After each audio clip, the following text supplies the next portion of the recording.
Walking through the streets, you arrive at the unmarked building. As you approach, the door is opened with perfect timing by Stevens.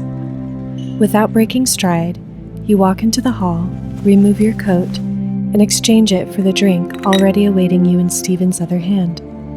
You wave to members, old and new, as you make your way to the fireplace. This is your night to bring the story, and it's time to begin. Welcome to the club. Welcome back to Derry Public Radio, everybody. Well, actually, welcome back to the club. This is a club special show. Ooh. I'm Joshua Kahn, joined once again by CM Alexander. Hello, everyone. And Benjamin Graham. Hey, constant readers. And today, it's all about the goofs, folks. We got another great goof episode being led by Ben. It is our first ever Monster Manual draft party, and Ben's going to explain how we're going to do this. I'm very excited, but I feel like this one needs a little explanation. Because this is like, we're doing what? Yeah, it's going to make no sense. A while back, I was hanging out with friend of the show and girlfriend of me, Keaton Brown, and we were, Sorry, you just made it sound like Ben's the one of us who dates our fans. Oh, no. You misunderstand. She doesn't like the show. Okay. She just friend of the show. Anyway, we were hanging out, being real cool, reading the Dungeons and Dragons Monster Manual together. Like you do. Yeah. I assume both of your spouses and you read I spent my wedding night. The Fiend folio to each other to fall asleep. But as a goof, she turns to me and asks, if I joined the Patreon tier where I get to choose a book, does it have to be a Stephen King book? And I went, I don't know how our Patreon is worded. We should probably check on that. And she kept bringing up how she was going to join our Patreon tier, specifically to make us read the Monster Manual on air. It backfired because I was instantly like, that's a great idea. I would kill to take an hour to talk about monsters. I love them. So I was trying to think. I spent a while trying to think, how the fuck do you cover the Monster Manual on a podcast? It's not exactly narratively rich. So I came up with this. What we are going to do is I have asked each of you to go through, specifically I gave you Keaton's PDFs of Monster Manuals 1 through 4 from 4th edition, because that's what she had. I cheated a little bit and went outside of those books, but I asked you two to pick your 10 favorite monsters. No further guidance. Use whatever metrics you choose what your favorite monsters are. And we are going to come here today and we are going to round robin draft our 5 favorite monsters from the Monster Manual. You sound so anxious, CM. CM is among us the only one who's, I think you played D&D, twice? Yeah. Yeah. But you can, I didn't encounter like any monsters though. I didn't get very far. 2 times D&D is not a lot of D&D. That is very true. And low levels, you're fighting rats. Yeah. So cut purses in town. Yeah. I have a different and baffling reason for each one I chose. That makes me so excited. Because monsters are for everyone, y'all. True. Okay. I remember when I was a kid, before I ever played Dungeons and Dragons, my dad bought the 3rd edition rule books, and I was obsessed with those. It's before I ever picked up a die, I would just pour through the Monster Manual, being like, these things are crazy, and reading all of their, stats, all their crazy abilities, and I'm excited that you got to experience that, CM. I hope you enjoy this as much as I am, because I'm having a blast. So we are going to start the draft. We rolled for who got initiative in the draft, and I won. So I'm going to get first pick, then Josh, and then CM, until we have our 5 monster teams. And then you all listening at home can write in and tell us who drafted the best team. Oh, no. Yeah, you're being judged, Sam. 5 out of 5. All right. So, first pick is real hard because there are so many iconic Dungeons and Dragons monsters, right? There are I'm sorry, can I? Yeah. Because I can't be the only one of people listening who's like, huh? Josh very kindly reminded me that I needed to do this a couple of days ago. And so I pull up one of the manuals on my phone, and I already screenshot 10 that I, for various reasons, have picked. And I keep scrolling and I'm like, and I'll look at the other ones just to make sure I don't want to substitute anyone. And then I looked at how many pages there were, because I was on page 20. I'm like, oh, these have got to be, This is it. hundreds of pages. Yeah. So most of mine are from whichever PDF I opened first, because I was so anxious and exhausted to continue to look. You became overwhelmed Yes. by the sheer number. I did open the other ones, and and then I just found myself scrolling as quickly as I could. So my strategy isn't. Nice. Well, Okay, that well- might work out. That's good because the first book has most of the. Well, I don't know if that's the one I opened first. It's what that's I a opened good first, that's a not good point. necessarily the first. Okay, well, You'll be able CM's to tell me. picks are going to be insane. But I am going to choose my first. There are two categories of monsters in my head. There's the when you think of D&D, these are the monsters you think of. Yeah. And then there's the what the fuck am I looking at that are my personal favorite. So I'm going to choose one of the most well-known monsters in D&D as my first choice. And if one of my weird real favorites gets picked before it comes back to me, I'm going to be furious. Number 1 with a bullet, Beholders. Ooh, beholders are so kick-ass. CM, do you know what a beholder is? I think I had deleted a beholder. Is that right? Wait, is it the one with eye stalks? Yes. Because I almost picked him because of The Outsider. Yeah. Ooh, yeah. I was like, it's Eye stalks, yeah. That's funny because to me, if we were thinking in terms of King, they look more like Langoliers. Yeah. Kinda. Yeah. Kind of, If yeah. Langoliers had eyes and didn't look like little CGI meatballs. No, a beholder is so fucking cool. If you have seen that, when you think of Dungeons and Dragons, what's the one monster you think of? Dungeons. I mean, Dragons. But then beholders. Yeah. Beholders, listeners, for those of you who don't know, are big. It's a big ball of mouth with a huge central eye and I believe 9 or 10 eye stalks.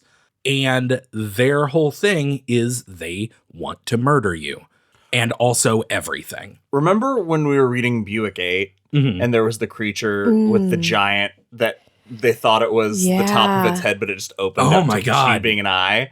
That just, and when they take it out, because for a second I was like, man, I wonder what a beholder looks like if you pop the eye out. And then I imagined the paint. Blech. And I bet a beholder doesn't have an easily discernible back. It's all eyes back here. Beholders are an aberration, which are my favorite things in D&D. They are things from the outer planes, specifically the Lovecrafty shit. Yeah. Are all aberrations, and they rule. Beholders are all evil because, of course, they are. They're this is D&D. As I say, are there any monsters who are not evil? Yeah. Yes, I plenty. must have scrolled past And those.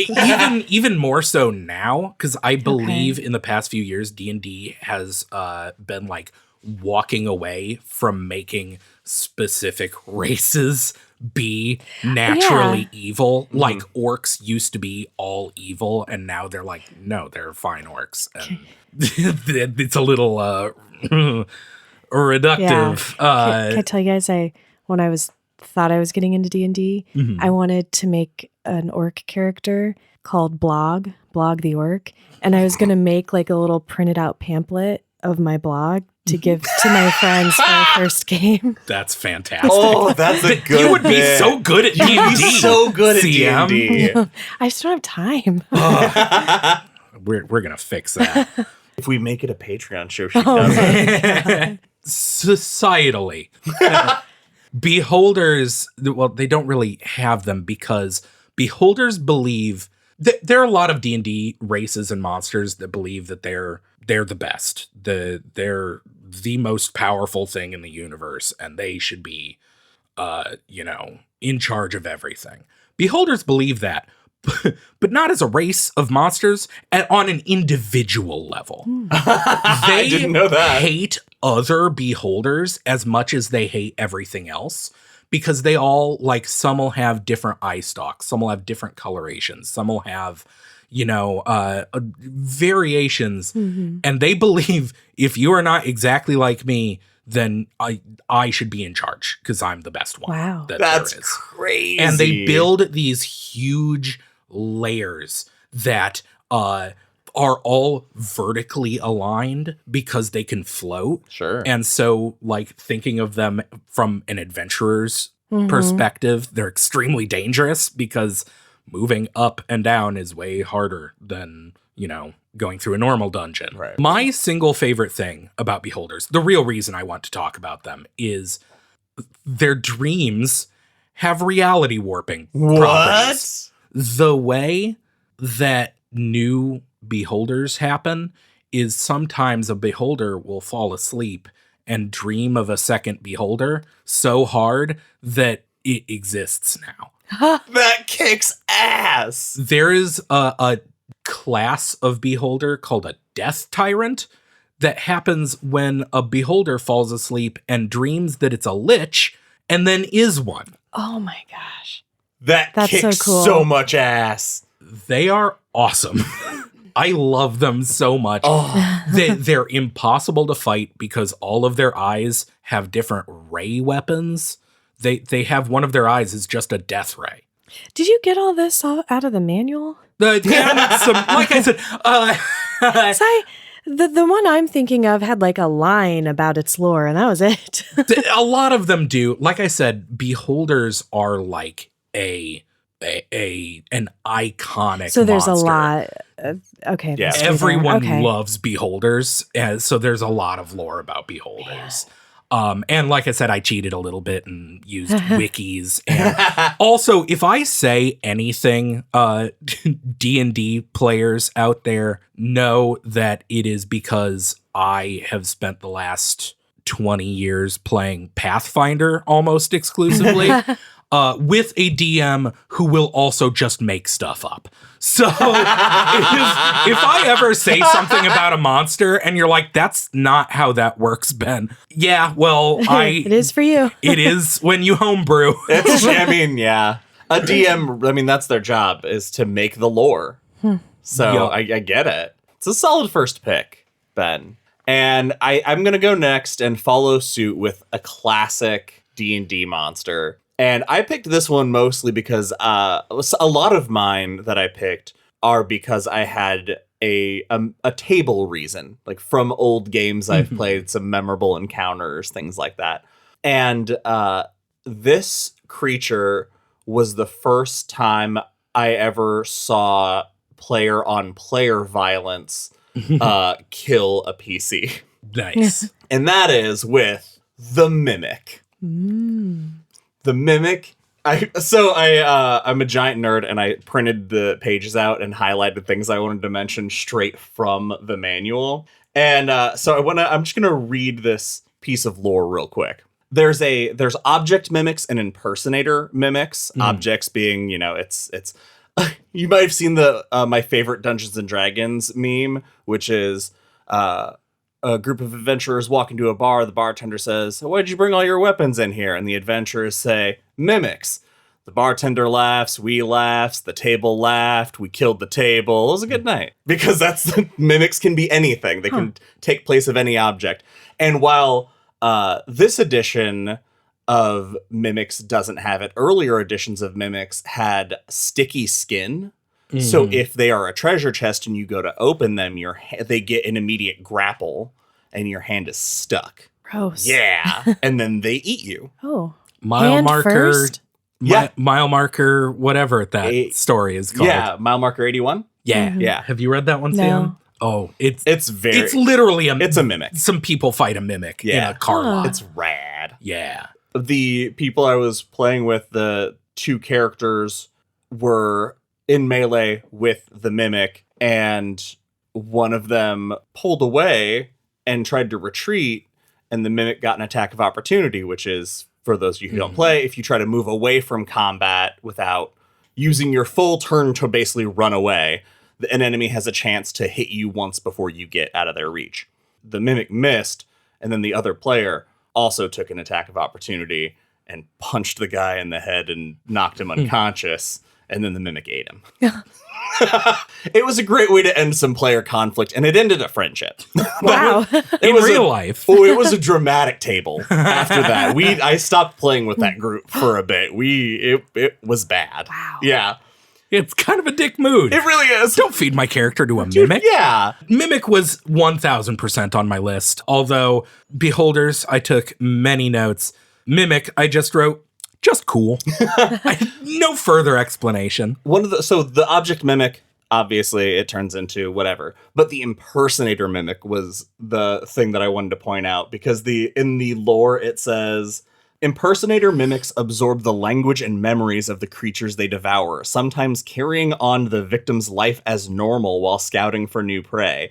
As an impersonator kills, it eventually splits into new object mimics, and mimics spawn, then mature and become impersonator mimics, and the cycle continues. Jeez. That rules. Yeah! I would love to read a story about, from a mimic's perspective, like how it takes place just this guy living his life, but in the back of his head, he's like, food.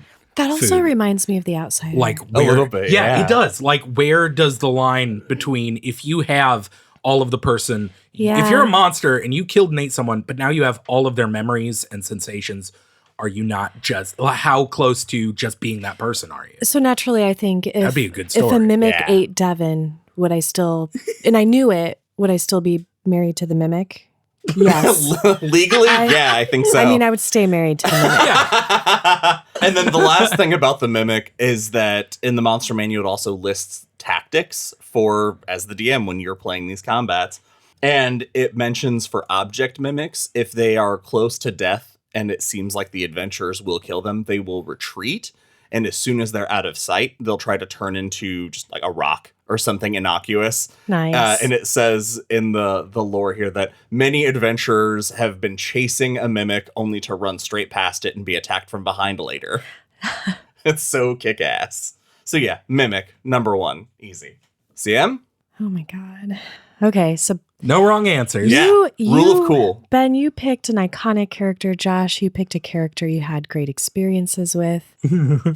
I thought this thing was cute. I picked Bat. Oh my God. Yeah! I hope so much that this continues as a bit. I truly hope your second pick is Bear. No. I have a different reason for each. This is, I love bats and they're cute. And I I'm gonna pick completely Bat. agree. So, what I know about Bat, first of all, my lore tells me it opens with things about normal bats, Yeah. which isn't helpful right now. And as always, in our any draft things, when I was picking, I wasn't considering draft. You can reorder your list. I don't even understand It's how to do your that. list. Starting with that. So monstrous bats are not like normal bats because they will attack anything for any reason, just whatever tickles their fancy. No, that's real.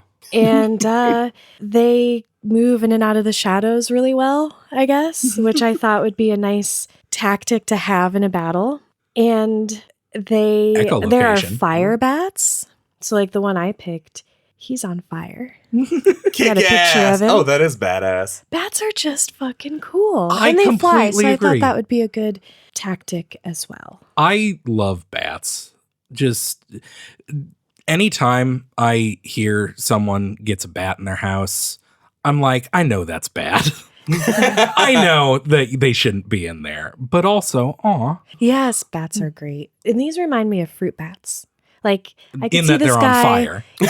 roasting a banana on his chest and then gobbling it up. I love this first pick so much.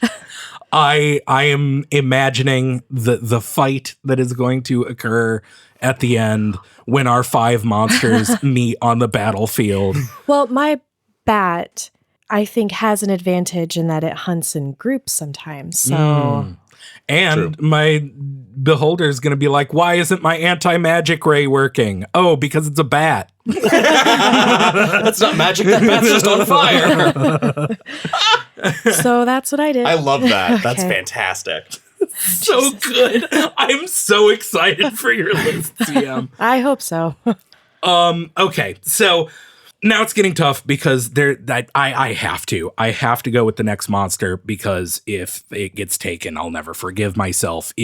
Beholders are cool, but this is my for real favorite monster of all time. For not just because of what it is, but because I, like Josh, have a great D&D story based around them. I have to go with Gelatinous Cube. Yeah! Oh, I gotta take that off my list. Damn it. You got me. Can we not have a pick if somebody else takes it? That's I how only drafts picked work. 10. That's why we have 10, and we're only picking we're 5. only picking 5. Oh my God, I thought I had to talk about all 10 though. Oh, I picked bat. So my...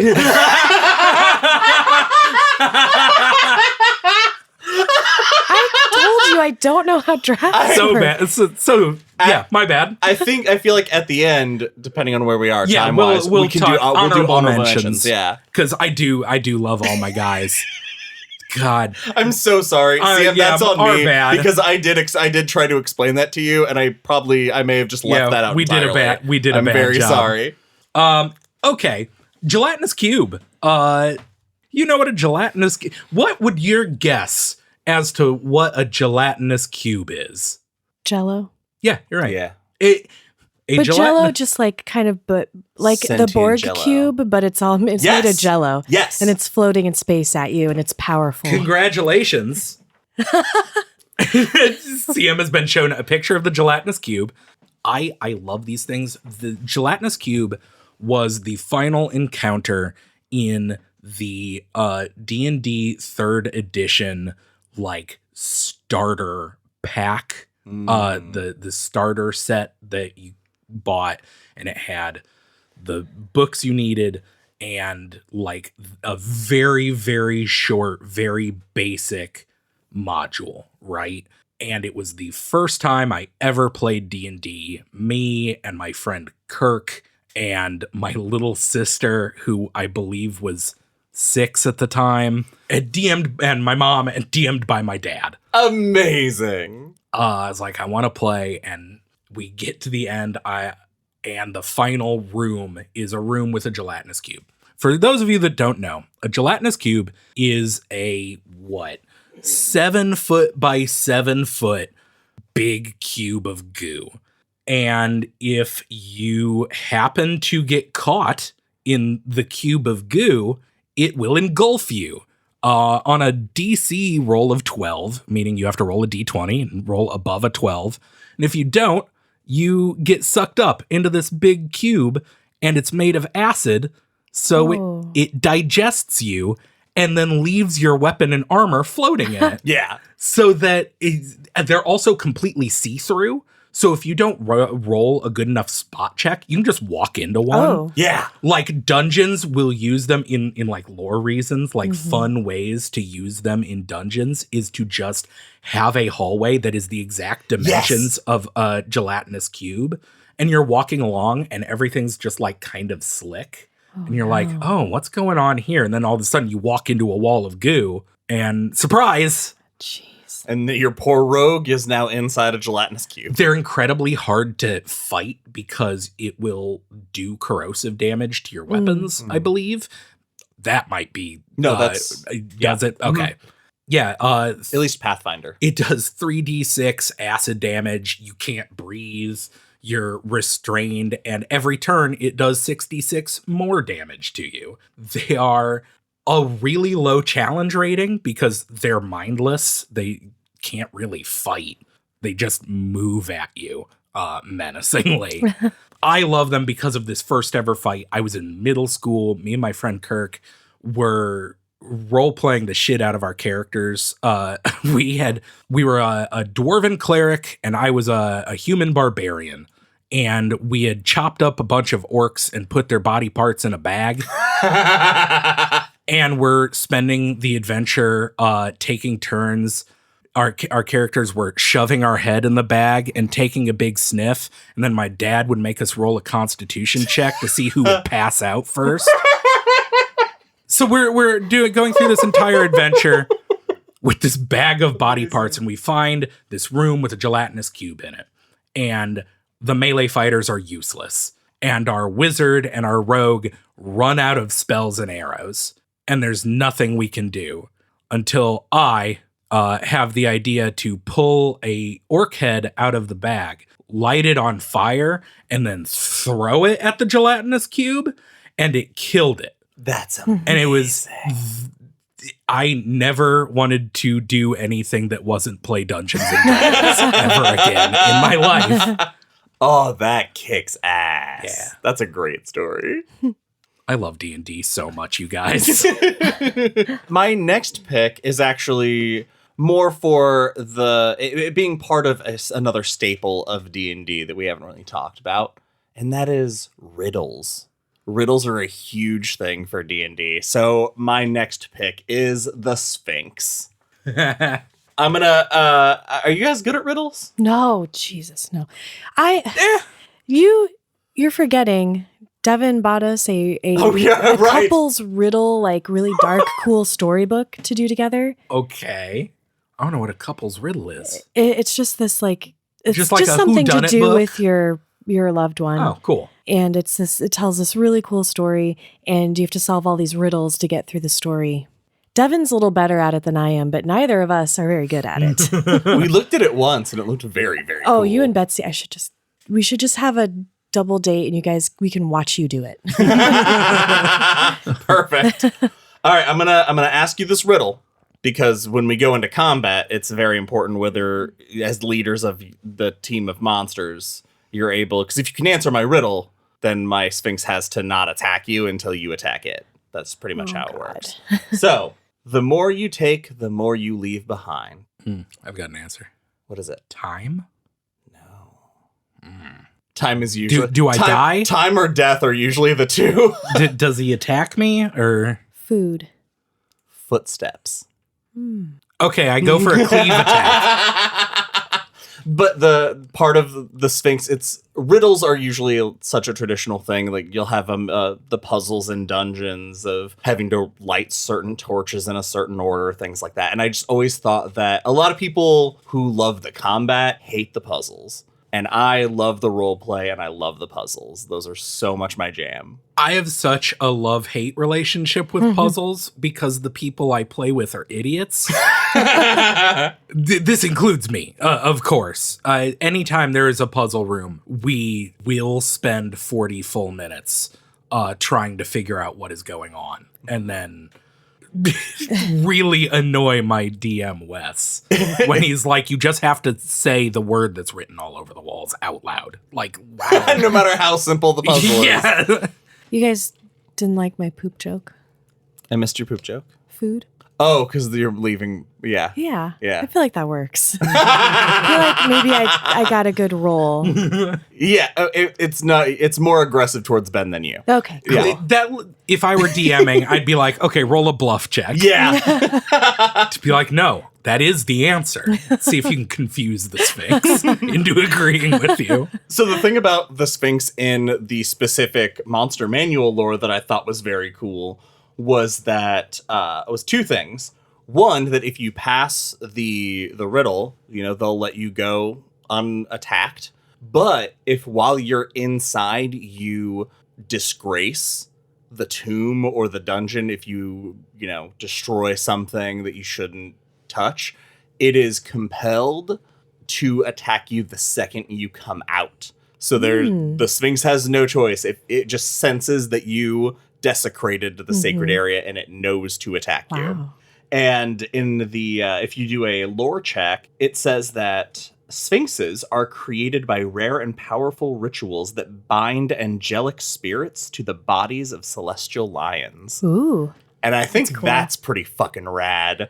But also, that's gotta suck. An angelic force being trapped in a mortal creature. That's gotta be hell. CM, I cannot wait for your second creature. Okay. I picked this next monster because I really like the Canadian TV show Lost Girl. Ooh, what is that? Do you know what I never picked? I know heard of exactly this. what that is. It is an amazing show. It is so much fun. And it is about a succubus. Ah, gotcha. So I also kind of thought like it'd be cool to be a succubus. So I was very intrigued. And I feel like this monster is awesome because they can get people to do basically whatever they want. They have a lot of power over men or women or whatever. They have shape-changing abilities, which is cool. Oh, let me see if there's anything else I can say that makes me sound like I'm participating. Oh, they can make people do whatever they want just by kissing them, which that would be hard for me because I don't even like hugs, but... Also, we have a king connection. The succubus from the Stone Circle. Roland birds Mordred with. Oh, God, baby kind of. birds. Right? Oh. Isn't Some that? semen. That's terrible. You said it. No, Ben, play it back. You did say it. I'm like a succubus with my words. Yes. Yep. I make you say things that you didn't say. I don't know. This is hard, and I don't fit in. See, you are doing exceptional work over here. And if there were two monsters to work together, succubus and bats. You've got to, because are these succubuses winged for D&D? Where would it tell I think me sometimes they are. It might not. Is there a photo? that? No, there wasn't a photo. Usually, if they or if you can see their stat block, it'll have a fly speed. This says they're practiced assassins. Yeah. So Yeah, they have they're- a corrupting touch. I don't know. Yeah. Yeah, they fly. Yeah. I believe in them. They're the Peter Pan of monsters. If they believe they can fly, they fly. I believe I can fly. I believe I can touch the sky. All right. Dream about it every night. Ben, what's your third? So this is I'm debating between two monsters. One of them, there is a good chance they could appear on your list, I think. But I really want to talk about the weird one that I guarantee you would never pick. Go for it. So yeah, I'm going to. This is a new another aberration because fuck, I love them. This is a little monster called the Aboleth. It is famously the first monster in the monster manual. At least it was in 3rd edition, and it always right off the bat. Like I said, as growing up, I would just sit and read the monster manual. I didn't beyond that first game that I played that my dad DM'd for me. I didn't really play much until high school, but I would just pour through the books and like doodle in my notebooks like dungeon maps, and I would come up with like all these stories of what's going on in these adventures I was making up. And when I would go through the monster manual, this thing always stood out to me because of how fucking weird and alien it looks. I'm going to show you a picture of the 3rd edition Aboleth. And we all of these pictures that we talk about in the episode, we're going to have to post online so you can see what we're talking about. Because I know it's really riveting podcasting to be like, look at this thing. It's nuts. This is the 3rd edition Aboleth. Imagine the fish couch. Yes, that shoots out of... It looks like the fish couch from Buick 8. It is upsetting how much we're bringing up from the Buick 8 in this. It is. Wow. For a book that isn't that good, they monster design, I guess. The Aboleth is a 20-foot long nose fish. Later editions made it look equally upsetting, but in a different way. Oh, that's cool. The more modern Aboleth are just kind of like looks like lampreys. Something that probably is in our oceans. Yeah. It's just a tentacly fuck with a big mouth. But it is an alien-looking underwater creature that are the scariest goddamn thing in Dungeons and Dragons. They live like a lot of the more awful things in D&D in the Underdark, which is this massive planet-wide series of caverns underground. Everything there is either adapted to living in this dark underground world or are literally just like aberrant monstrosities. Aboleths live in the ocean in the Underdark. Oh, that's upsetting. Oh, yeah. No. The ocean is already... Yeah. What's worse is they are, despite the way they look, sentient beings. I don't like that. With this, like, alien intelligence. And the thing that really freaked me out was reading up on the lore is they have cities. What? They have cities, underground, underwater, massive cyclopean, unknowable cities that they live in.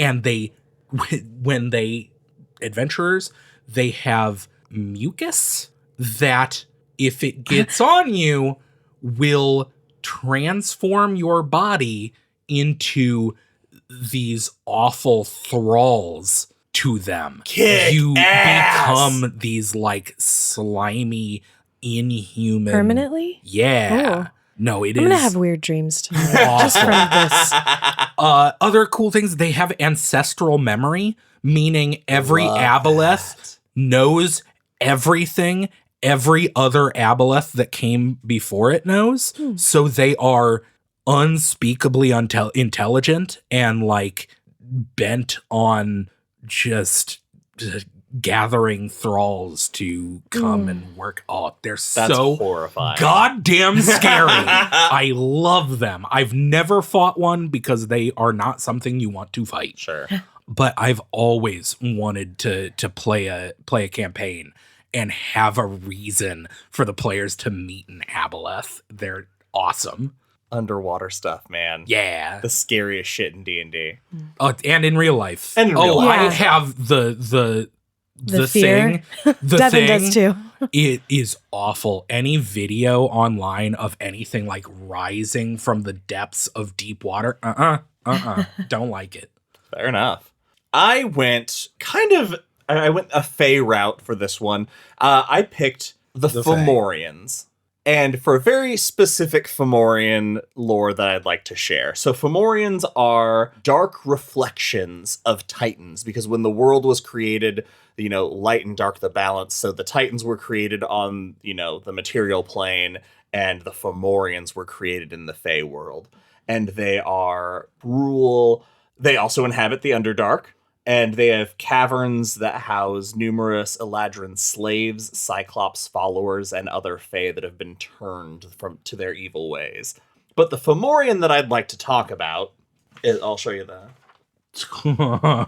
It's not what I expected. Yeah. Nope, not at all. Yeah. Looks like a big rock. So, the Fomorian Totemist is the specific class They have... Yeah, that guy rules. He looks, for the listeners, exactly like that one guy from 300. Yeah, totally. The like trader guy who is... So in the lore, a totemist takes heads from those it slays and adds them to the chain of heads. Once it imbues the heads with necromantic power, it attacks with the chain of heads. And it can have a different result depending on which head in the chain hits you. I would hate to be attacked by a chain of heads. I didn't know that. It's metal as fuck. Here's the thing that's interesting. Fomorian totemists often prefer a certain type of head and become obsessive about their collections. One might favor Eladrin heads, while another might favor dwarves for their long beards. Some totemists select future victims years before coming to claim their heads, patiently waiting for their chosen targets to mature. That is real That's serial so killer fucking shit. scary. And adopt the appearance they can see with their prescient evil eyes. That's metal as It's fuck. so fucking cool. Yeah. We are Totemist, and this is our song, Chain of Heads. Just the idea that it can stalk somebody for years because their omniscient evil eyes can see what the head will be when it finally joins their chain. Yeah, that's fucked. Here are the effects. So it is a minor action. It's an at-will. It's called Voodoo. So here are the 3 effects of which heads hit you. If you are hit with the glorious head, you are blinded. So fancy. Yeah. I imagine it has like long flowing blonde hair. Yeah. Do they like groom their heads? Oh, I'm sure they take care of them. They aesthetically, they've got a fit a vibe. So if you are hit with that, you're blinded. If you are hit with the wasting head, you're weakened. And if you are hit with the bewildering head, the target must make a melee basic attack against an ally adjacent to it. Wow. So you can get hit by a head so hard that you have to punch your friend in the face. That's the only one that makes sense. There's something about that hunting down that prescient evil eye that just I'm fascinated by the Fae in D&D and Pathfinder. The Fae Wilds are such a cool, scary they're very thing. horrifying. I picked this next one because it did something like really cool that I thought was also could be just soul crushing and tragic. Hell yeah.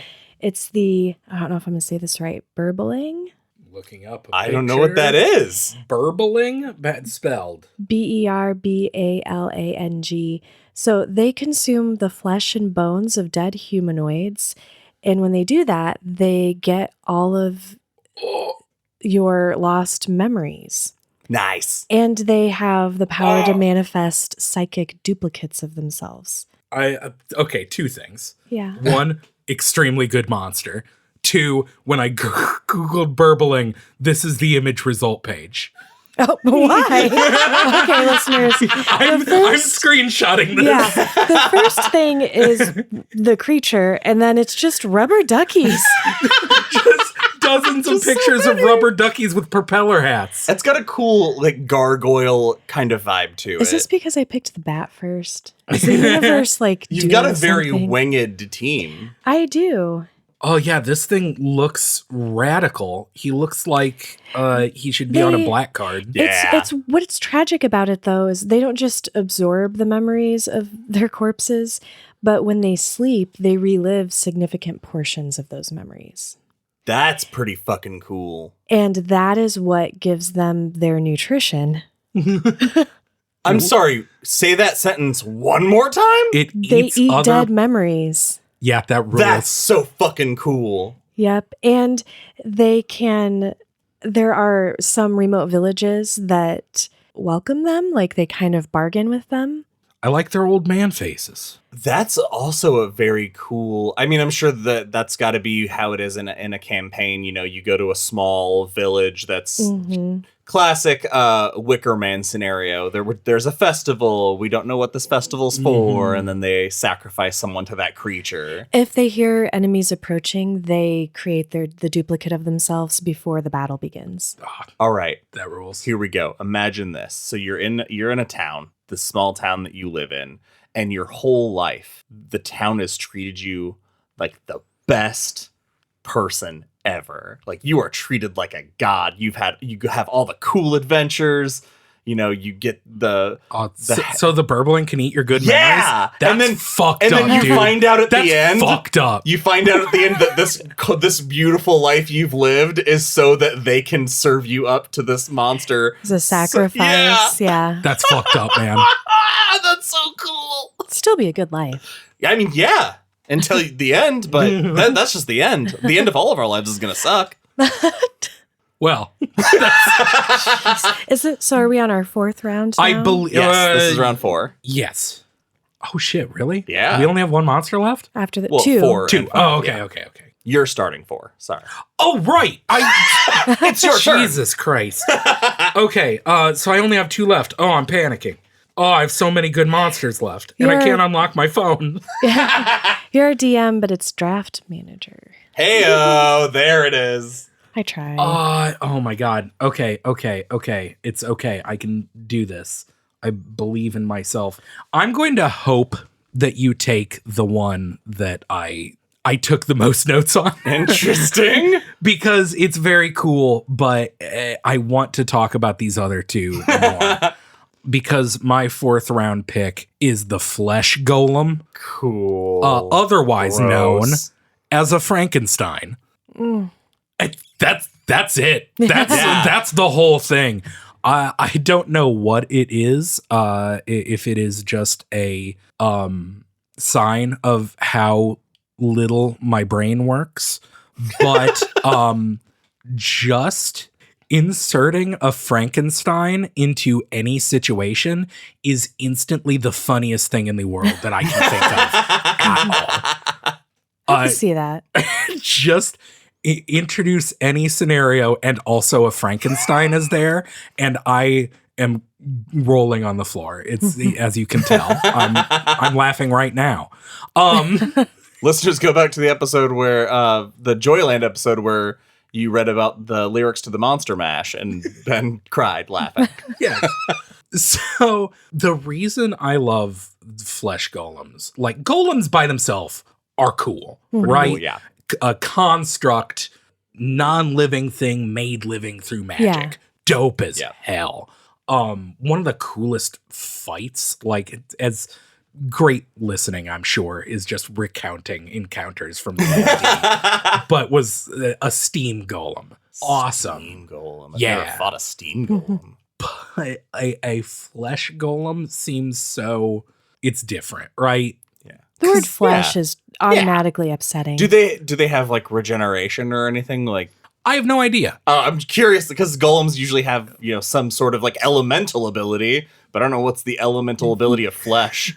The only experience I have in game with a flesh golem is from a Pathfinder adventure path. In Pathfinder, there are these adventure paths. They are long form pre-written campaigns that are usually, I believe, 6 books long, and they are meant to take your characters from level like 1, 2 all the way to like level 18 end game stuff, and they are usually pretty cool. I've played several of them. They take years to play, usually, depending on your schedule. But there's one particular adventure path in Pathfinder that I should have looked the name up of. I do not know what it is, but it is all classic horror themed. Ooh, that's kick-ass. Each book of the adventure is based off of, the first book is you are investigating a haunted abandoned prison. And so you're fighting ghosts. The Nice. second book was going through a town that's been beset by a cult of werewolves. Nice. The third book is a Frankenstein murder mystery. You're Get trying out not of to here. giggle while you say that. The setup in the third book going into the third book is coming into a town where Frankenstein has been arrested. Yes. This All right. nearby mad scientist created a Frankenstein, and then a bunch of people got murdered. And people are like, it was the Frankenstein, because look at him. And the third book, months of adventuring, was your party comes into town and gets hired as Frankenstein's lawyers. It is the best adventure I've ever been on. That sounds It is all like detective work. See, and I feel like I would like this. yeah, Let's just play book 3 of this adventure path together. it's so fun. And it just, I don't have mechanical reasons for this pick. I don't care, honestly. It's you put a Frankenstein into my tabletop role-playing game, and I love you. Thank you. All right, I'm going big for my last 2. Okay. And I physically big. physically large, okay, yes. Yeah. And I'm gonna start with I've kind of stayed away from water creatures, but I'm going for the Kraken. Interesting. Kraken kicks so much ass. But I'm going for a very specific type of Kraken, and that is the Astral Kraken. That sounds bad. Yeah, it is. Yeah. So the I'll read the little introduction here. In the uncharted darkness, alien monstrosities dream of the destruction of all things. At the beginning of time, the monstrous Krakens escaped the far realm and made their way across the astral sea and the mortal realm, trailing the detritus of broken worlds. Krakens emerge from time to time from their dark dimenses? Slaughtering at will and leaving nothing but ruin in their wake. Fuck. Rad. So we all know, standard Kraken, giant octopus monster. Yeah. Mm-hmm. But the Astral Kraken, the description is for like, as it's on the horizon, the stars shimmer and shift as a form materializes from the void. Its writhing luminescent body appears to be made of stars and shadow, set with the pits of 2 unblinking black eyes. The Astral Kraken is a horror of the far realm, its tentacles striking to drag mortal creatures into screaming madness. So It's very dramatic. Yeah, that is 1,000% my jam. So here is it's mostly the stat block for this creature, which the stat block for listeners who don't play NCM is the HP, the MP, those generic stats, but It's it's the also math. it's the list of here are their special abilities, here's how often you can use them, here's basically how you play. It's up to you, but here are all the tools this brings to the table. And oh my god. So in D&D they're at will actions, which means you can do them every turn if you want to. And this creature has at will Touch of Madness. It's an attack, and the target uses if you fail your will save, the target uses its highest level encounter attack power against a creature or creatures of the Kraken's choice. This use of the power does not expend it. The target uses the power even if the power has been expended. So if you and Ben are fighting the Astral Kraken and you are hit with a Touch of Madness, let's say you're a spellcaster, you will use your most powerful spell against Ben. Even if you've already used it. Wow, that's cool. Yeah. But what's amazing is that a different at will that it has is called Absorb Psyche. And that is you are grabbed by its tentacle, and it now gains a +5 bonus to any time it tries to hit you with that Touch of Madness. So if you are grabbed by it, it has absorbed part of your psyche, so now it knows exactly how to touch your madness. And I just think the strategy of that's so fucking cool. Makes me glad I didn't choose the monster I was going to choose last time, which was Mind Flayer. Another Mind Flayer is so fucking tentacly brain eater. But the most brutal ability of the Astral Kraken is an at-will thing that happens The triggering event is when an enemy misses the Kraken. So you swing and you just miss. This happens. You are hit with 3d8 plus 9 psychic damage, and you are dominated until the next turn. Ooh. So you shoot an arrow and you miss. It controls your mind. Wow. Until it's your turn again. Huh. That's pretty so cool. amazing. Yeah. It reminded me of Mother Yeah. a little. Creepy ethereal demon in the sky. Okay. Almost done, CM. I picked the Mistress of Lies, the Lady of Shadows, the Demon Queen of Spiders herself. Yeah! Lolth? Fuck yeah. Lolth! Okay, before you start, Yeah. I have to say, because I'm very cool, last night I went to a Magic the Gathering game at my local game shop. Remy's. Anyway, and before playing, there were me and 5 nerds, and everyone would not play Magic the Gathering because they were busy discussing how horny Lolth made them. Also, why I picked her. Perfect. CM, tell us about Law. All of my picks are sexy. That's You'll true. find later That's on. the theme. The ones I didn't pick are sexy too. Wait, Fire your first bat. choice was a bat. Sexy Not bats. a bat. What? For a bat. He was sexy. For a bat. Sure. So a few cool things about her. She's extremely evil and vindictive. And I like that it said she nurses ancient hatreds That is and badass. plans like downfalls of, for centuries. Yeah, she's like a big bad. Yeah. She has legendary cruelty. She feasts on misfortune and misery. And she disguises herself as this beautiful elf woman, dark elf woman, with this like cascading silver hair. Her gown is made of silk and spiders, which is That's fucking rad. Yeah. But she's really just this bloated giant black widow spider. Yeah.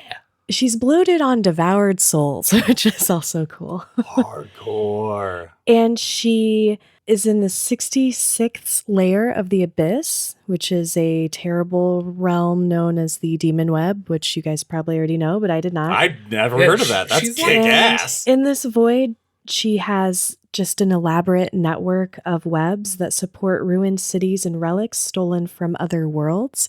And those webs constantly shift as she spins new threads and destroys old ones. Yeah, she's a literal god. That's so fucking cool. Yeah, she uses gateways she's like, her power reaches across the cosmos. Yeah. That makes Atropos's lair look like a shit I pile. thought about that. I have to say, you did miss some of her titles. Oh, God. I know, I only did a couple. Demon Queen of Spiders, Queen of the Demon Web Pits, Queen of Darkness, Dark Mother, Weaver of Webs, and most importantly, Spider Bitch. That's terrific. I love that's so fucking cool. The idea of exploring her realm and seeing a fallen city from a time so far ago, and then see her webs just bring it all down again and like rise something else up. Yes. That's so. It reminds me fucking of Dark wicked. City. the movie Oh Dark yeah. City. Oh, we should watch Dark City. Question for you guys. You meet her in her dark fae form. You eventually see what she really is, and then she changes back into her dark fae form. Would still bang? Ooh. Listen. I am not proud. The correct answer is yes. Yeah. The end of all of our lives is going to be bad. Yeah, go for it. Okay, cool. You also have to assume she's just going to kill you immediately It is afterwards. so funny to me That's amazing. that Lolth came in fourth. I like that it's the idea of CM's picking a general now. She's built the ranks of her Yeah, army. did I do it wrong? No. Start with the No wrong softball, answer. work my way up. That's actually- no one else thought to draft a literal god. So that's on us. I haven't really. gone yet. Well, for my final pick, I'm definitely not going that direction. I'm picking a very lowly monster. Once again, because I love them. I have to remember how they are spelled so I can show you a picture. Because my 5th monster pick is the Otyugh. Wait, Otyugh. Are those no? Images? I'm thinking the 2-headed. No, that is. Oh, there's so many things. Yeah, that could be the Etten. That's what I was thinking. No, the Otyugh is a tripedal. This picture only has. Dick. Josh. Jesus Christ. It has. It's a tripedal. It has 3 legs. I'm sorry. I said I would bang a spider queen. You just made me look good. You don't wanna get your junk.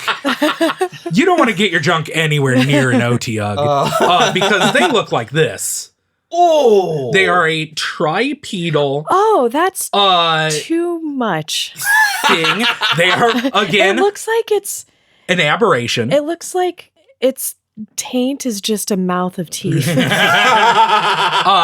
is just a thing. It's about the size of a large dog, I believe. It has 3 legs, a enormous betoothed mouth, and 3 tentacles that end in these spiked. Look at that picture. Think about the mist and follow that tentacle to that thing. Yep. It is very mist creature-like. Yes. But that's not the reason. It's an abomination. It's an aberration specifically, which in the research for this, I was just like, aberration is my favorite type of monster, I guess.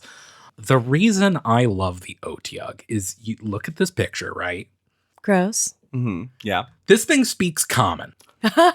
I love that idea. This it's creature. cute. Yeah, now it's adorable. Exactly. Yes. Oh my gosh. It has. Look, here's the thing. It has the intelligence of like a small child, and it's not evil. That's awesome. This thing lives in sewers and eats garbage. Aw. So he's a good boy. If you ever come across Otyughs, they'll be like, they're monsters, they'll come after you, but you can talk to them and be like, hey, you like garbage, right? We got so much garbage, man. In fact, we got real food. You want some real food? Yeah. And then okay, here's some food. Go in that room over there and fuck shit up. And they'll go, yeah, all right. Can I get more food? And you'll go, sure, man. I love them. The sheer number, anytime we run into an Otyugh, I'm like, new best friend. Mm-hmm. Let's go. You want to tame it and bring it on the party? Absolutely. I would, in a heartbeat, roll up an Otyugh character. I would love that so much. They're just dumb little pals. That also reminds me of, if you've played Don't Starve, Chester. Yeah. The chest. I have the stuffed animal of it over there. And you can store stuff for listeners. It's a chest that is also like a dog. It has like a tongue and it like pants and follows you around like a dog. Cute. It's adorable. And I played Don't Starve so much. My husband would hear me from the other room. Like once I found Chester, it's something you find and you're always super excited, but he can get hurt. So if I was walking through like Tentacle Swamp, I would just go, come on, Chester. Mm-hmm. Like I would talk. I started talking to the game. You have no idea how happy it makes me that was you guys' reaction, because I would have a pet Otyugh. Like in real life. I play fetch with just that now. A little dude that I can be like, here's a fucking rotisserie chicken, go get it. I love them. And they'd eat all your garbage. Yeah. Yeah. That's just, they're good for the environment. That's true. Don't kill an Otyugh if you see one, folks. They're doing good. They're like rats. Exactly. Everybody thinks they're horrible, but they're good. For my final pick, I've chosen Allabar, Opener of the Way. What?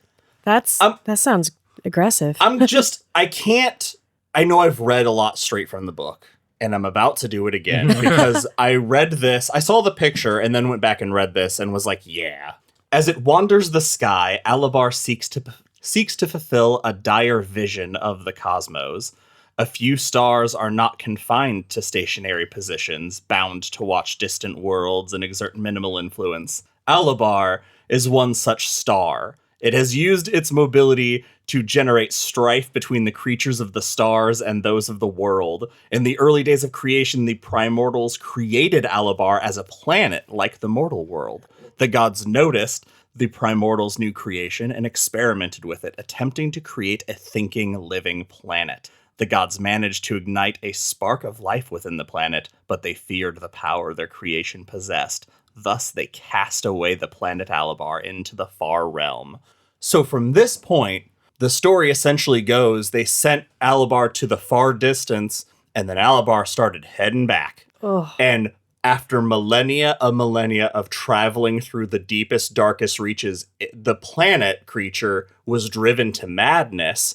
And essentially, as it makes its way back, for the sole purpose of destroying our planet, every planet it passes, it tests out how it's going to destroy us by destroying those planets and making those like civilizations. Yeah. And it has like these thralls that it will summon on its behalf to the planet's surface, like creatures made of stars. To fight and assault the planet. That's upsetting. Cool. While you were talking, I did Google search, and the picture that came up is so fucking cool. It's so fucking amazing. It's a beautiful planet, but then it has a lot of eyes on it. Yeah. So I'm going to go back to the stat block here. Actually, before the stat block, one thing that's very interesting, because this is a full-on planet, the Monster Manual also has a tips for using Allabar in your game, and which I think is so great to have if you're going to do something like this. Give a DM something they can work with, and they have ideas like have Allabar be the giant planet in the sky, but then its essence possesses a creature of normal size, so your party is not fighting a whole planet. Sure. It's very smart. Now, this is very interesting. One of its minor actions, and it can do this anytime a player isn't currently affected with it. It is an ability called Unravel Essence. If you fail your first save, you take an ongoing 20 damage. So every time it's your turn, automatic 20 damage. If you fail again, it's an ongoing 25. If you fail again, you are weakened and insubstantial. And if you fail one more time, your health drops to 0, and you are dead. Here's the thing that's interesting about dying around Allabar. His ability, Devour Body. Oh, no. If you are hit with this, if you die, it absorbs your body into itself. So if it takes a player down, There's that nothing to player's revive. gone. Yeah. Wow. And it recharges. Anytime it devours someone's body, it recharges its psionic boost. Let me read for you Psionic Boost.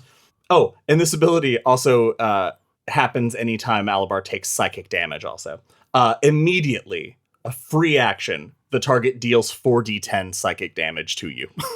So it absorbs, it eats your friend, and then punches you in the face psychically for the penalty of having to have eaten your friend. Jeez. It's fucking awesome.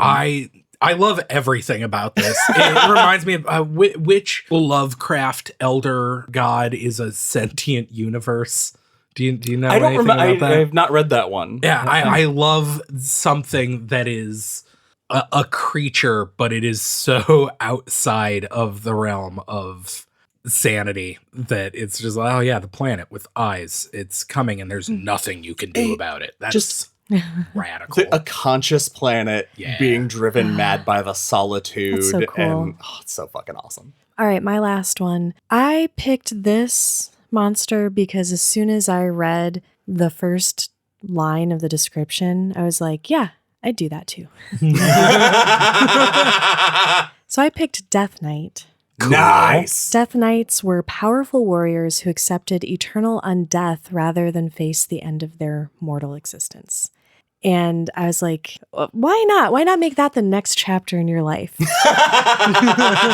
do you have to lose? Yeah. So their souls are in the weapons that they wield.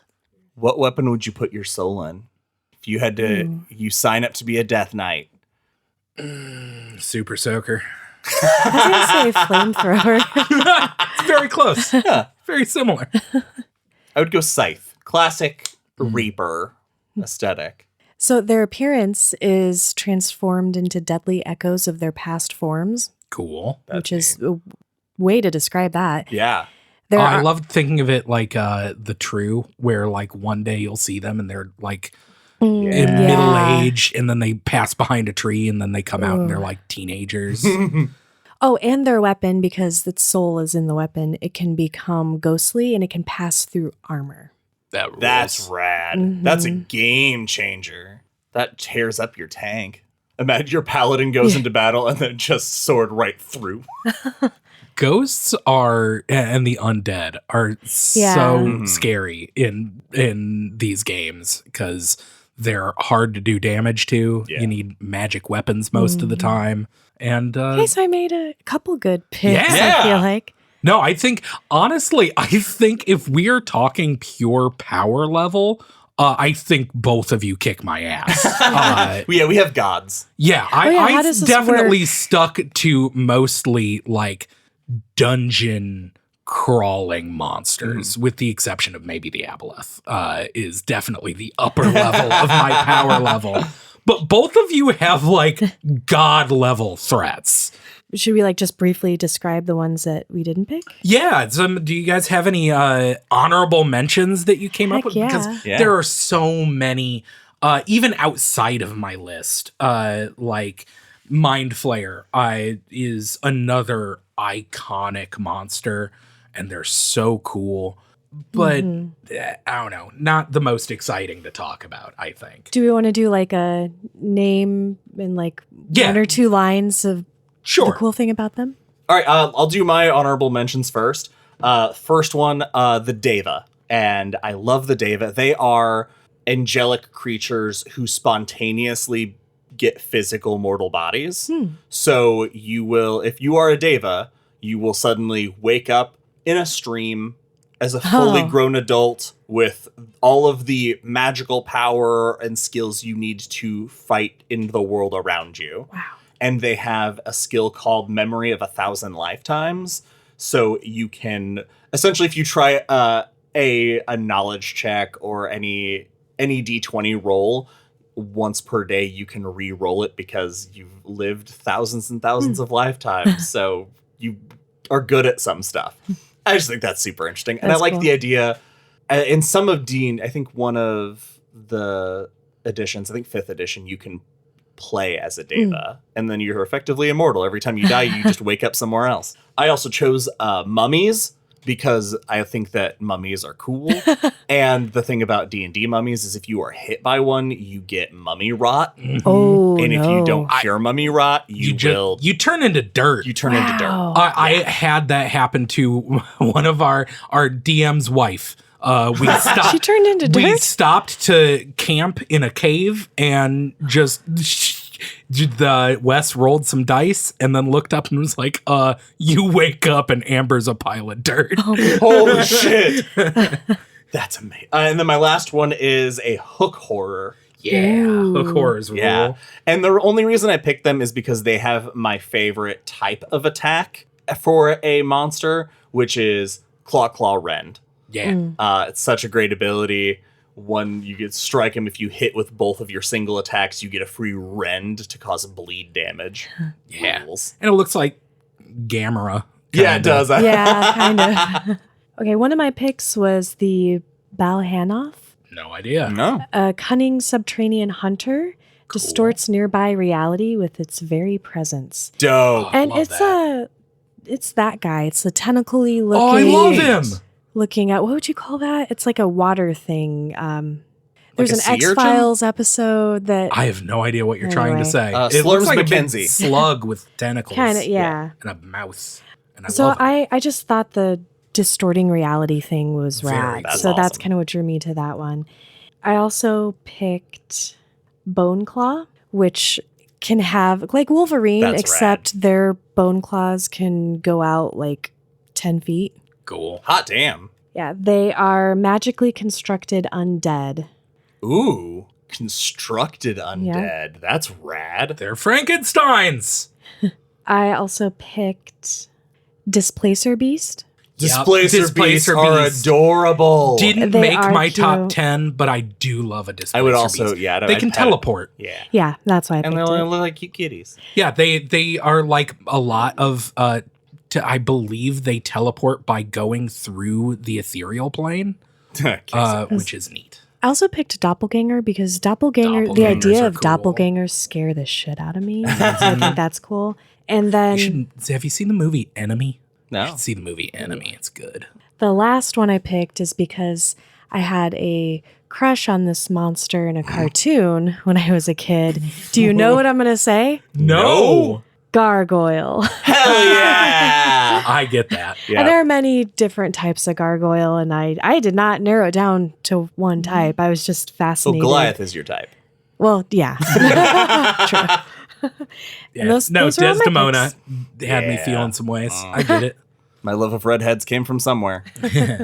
That I have, even outside of my top 10, it was hard to narrow it down to 10.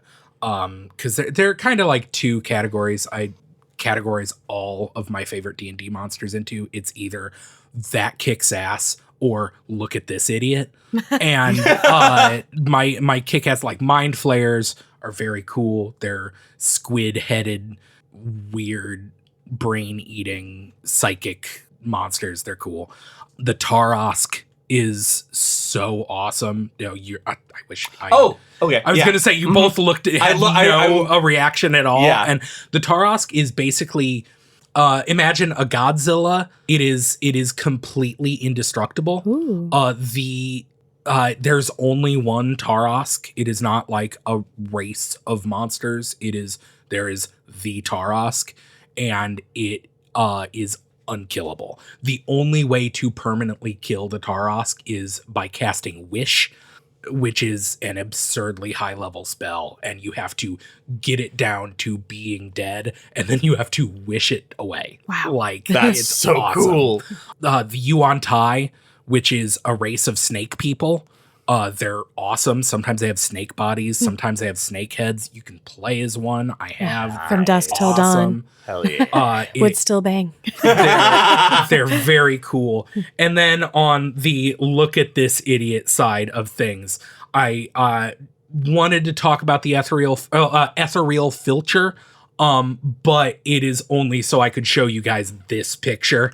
Oh, sir. That My brain. reminds me, I don't want to look at it anymore. That reminds me a little bit of something I would find if I opened up scary stories to tell in the dark. Yes. If the artwork was just slightly different. Yeah, it's awful to look at, but it's not great podcasting. So All right, that is it for our first Monster Manual draft. Now, we could sit around this table and debate the fight between our three teams, but I think, listeners, you should tell us which team you think wins. We'll let you guys decide. If you want to hear us do more of these, anything like this, let us know. I've had a great time. Ben, thank you so much for leading us through this. If you want us to cover any other non-King books, maybe with a plot, let us know if we should add this tier. There we go. Yeah.